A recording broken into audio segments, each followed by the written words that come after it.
The old house stands in perpetual twilight, its grandeur long faded, its purpose now a quiet sanctuary.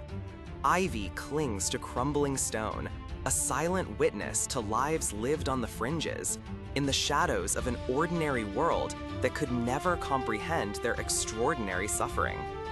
This isn't just a house, it's a living wound, a crucible for those broken by fate and forged anew by the man they call the Chief. This is the home of the Doom Patrol as we first encountered them in the sprawling narrative of Titans.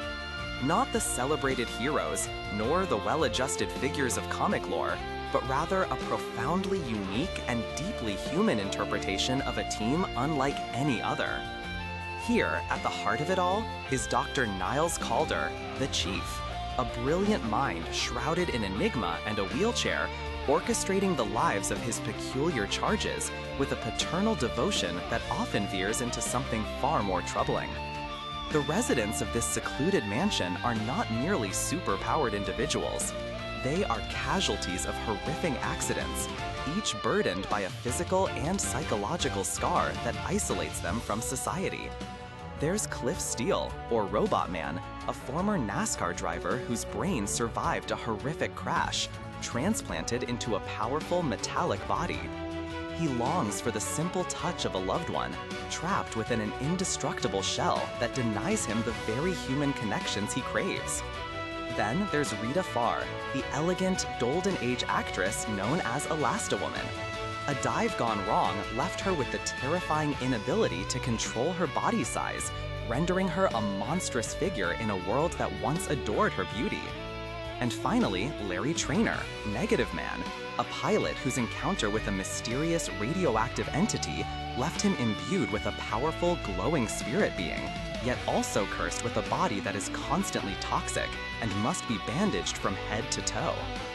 These are Niles's children, in a way. He is their doctor, their caretaker, their only link to a world that has rejected them. He provided them a refuge, a place where their deformities and powers are not just tolerated, but understood, or so it seems. Under his roof, they are family, bound by shared trauma and a profound sense of otherness. Yet this family is deeply dysfunctional, held together by a fragile web of dependency and the Chief's ever-present controlling hand.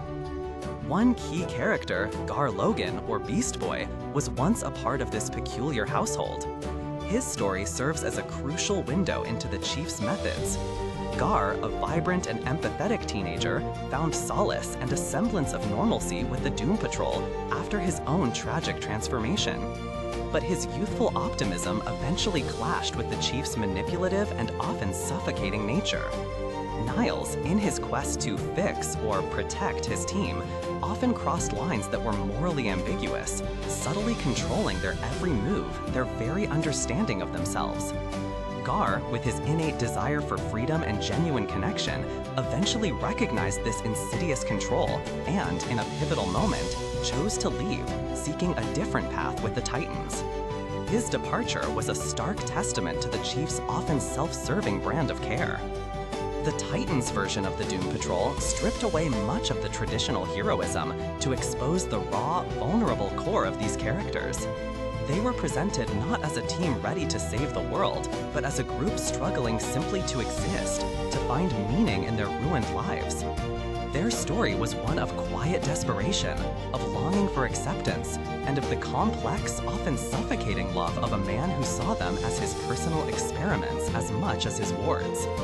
Their bickering, their shared meals, their moments of quiet despair, all painted a portrait of a family that was tragic in its origin and profoundly poignant in its endurance. What made their appearance in Titans so compelling was the palpable sense of longing and the subtle horror embedded in their daily lives. It was clear this unique take resonated deeply with audiences, so much so that their brief but memorable arc served a higher purpose. It was a backdoor pilot. It laid the groundwork, showcasing the potential for a deeper dive into their bizarre and heart-wrenching world, and indeed, it paved the way for their own incredibly successful spin-off series. That spin-off, simply titled Doom Patrol, took the seeds planted in Titans and allowed them to blossom into something truly extraordinary. a show that pushed boundaries, embraced the wonderfully strange, and delved even further into the psychological complexities of its characters. It continued to explore their poignant adventures, their absurd humor, and their unending quest for self-acceptance, often in the face of their creators' continuing machinations. The Doom Patrol of Titans stands as a testament to the power of character-driven storytelling, even within the vast landscape of superhero narratives. It reminded us that the greatest battles are often fought not against external threats, but within the confines of our own minds, our own traumas, and the dysfunctional families we find ourselves a part of.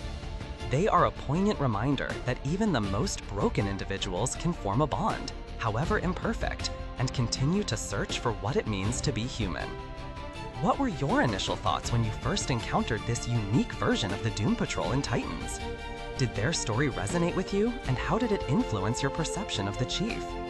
Share your reflections in the comments below, and if you enjoyed this journey into the quiet corners of the superhero universe, consider subscribing for more thoughtful explorations.